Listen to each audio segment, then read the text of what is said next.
So we have one other game we wanted to talk about, and that is called Meeple Party. This is from 9th level games? Yes. Okay. And just making sure I said it right. And the cover of this makes it look like kind of really cute, but it's actually got a lot of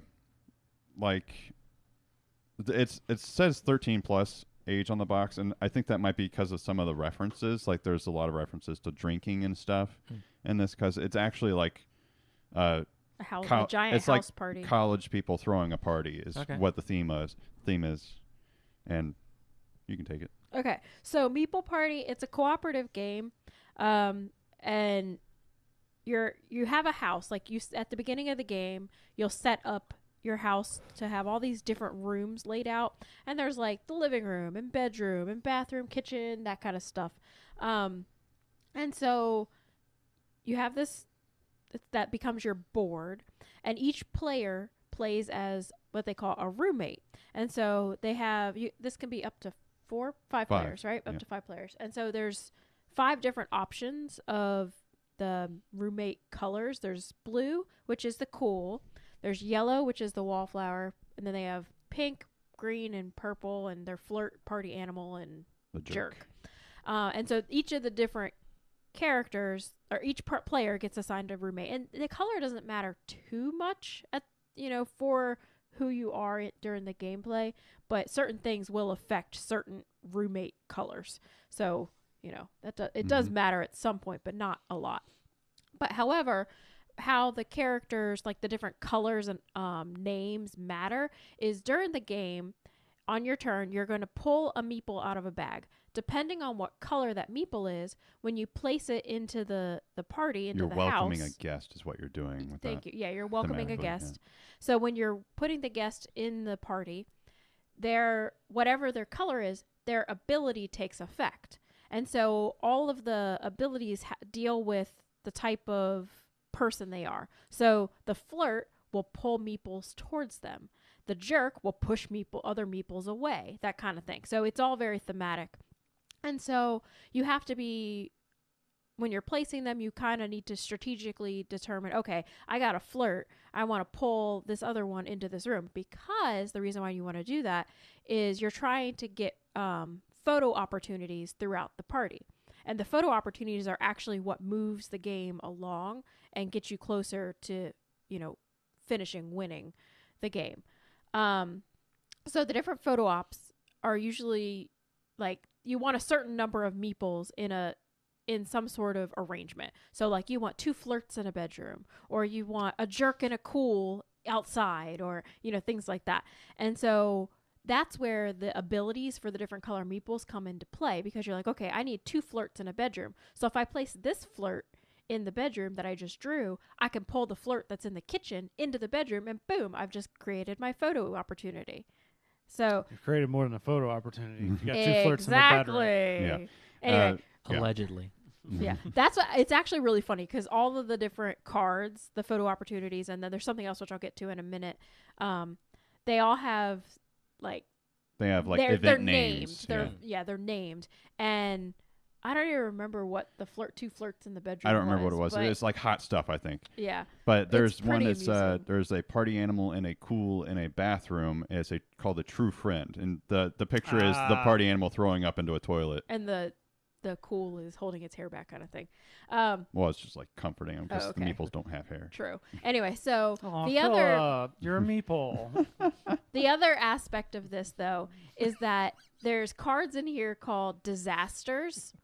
And every player has a disaster card, and the disaster is if at any point at the end of your turn your disaster is triggered, you take a stress.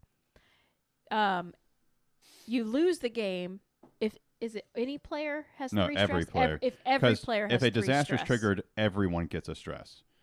And yeah, true. You can max out on stress as long as not everyone maxes out. There are ways to get rid of stress. Like some of the cards in here will say the flirt player or the flirt roommate loses a stress. So, you can lose stress that way. And there's one for each player, that kind of thing. But then there's also cards that say this roommate gains a stress. So that's when what color you are as the roommate does matter. But yeah, the disasters are interesting because like sometimes it's like the one that's on the back of the box says avoid the living room having the most meeple. So you need to make sure at the end of your turn, the living room does not have the most meeple.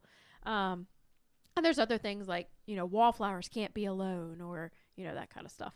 But it's really fun. There's a clock that acts as it's not a timer per se, but it's kind of you have to take so many photos to trigger end game. Yes. Okay. To have a successful party, because what you're doing, you're posting these photos on social media to say I had an awesome party. Right, exactly. And so the clock, depending on how long you want your game to be, you can determine how many rounds you want to play. And so you could do 12, 9, 6, or 3 because you always start on the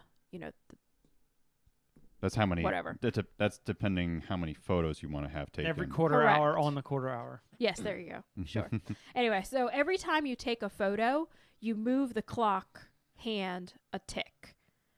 And so the clock has different things that happen, though, at the end of every turn. Mm-hmm. And so if you don't take a photo, you could have the same thing happening several turns in a row, and it could be so like hard. One of the things on the clock is you refresh all the disasters. So like you have new things that you have to avoid happening. Mm-hmm. One of the things is you add a surprise. Like there's a deck of surprises. You flip it over, and it's like, okay, here's what's happening. Move everyone to the front door. Or Drew Carey like shows up to your party. Yeah. Yeah. So and say like the landlord shows up, like roommates must go to the door. Yeah, all roommates go to the door, and everyone gets a stress. Yeah. The cops come. That may be a surprise. We haven't ever encountered that one yet. But this game is a lot of fun. Mm-hmm. I really like this because there's not really, unless everybody takes 3 stress that's playing, there's not really a way to lose per se. It's very hard to, I shouldn't say it's very hard for us to lose. It's hard for us to lose, yes. There's also varying difficulties. There's 3 difficulty levels. We played on the normal and hard. Yes. So the normal mode, or I'll say the beginner mode, there is one communal disaster in the middle. Everyone has to avoid that happening. That's the beginner mode? Yeah. Okay. The normal, everyone has their own that you're trying to, it only takes effect during your turn. I guess we have played all 3. We didn't play the beginner. beginner. We just started on normal. Maybe that's why I don't remember that. Okay. and then the hard mode, everyone has their own, and there's a communal one. Okay. So on any given turn, there's 2 that you're trying to avoid happening. Yeah. And we played the hard one in our last one. It's like when we played it 2-player before, it seemed kind of easier. So there's that way you can change the difficulty. Also, the way you lay out the rooms, because the rooms deal with adjacency. So when you're mingling, they call it. Depending on how your rooms are laid out, it could be really easy to get meeples between rooms. But if you have them so it's like there's only one connection between each of the rooms, it makes it much more difficult to get a meeple from, say, the kitchen to the front door, if the kitchen's at the back of the house kind of thing.